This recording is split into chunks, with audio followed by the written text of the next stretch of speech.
Okay, so this cart is super easy to use. I am using it for moving in about a month or so.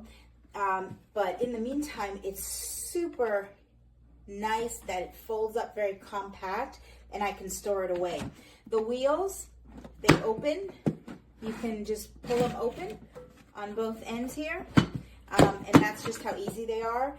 And to fold it, you want to pull back on this bar and push it down. And then to unfold it, you lay it flat and lift it up.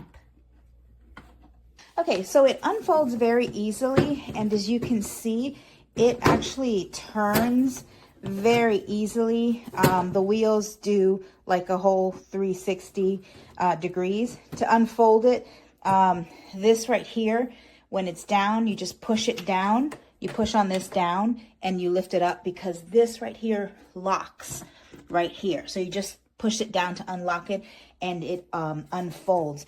This also locks the handle.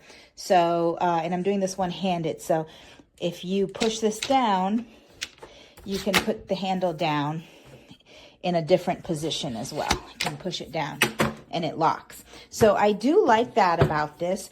It is smaller than I anticipated, but I can put like a couple of boxes on here and stack them up and roll them down. So this is perfect, but I love the fact that I can store it easily.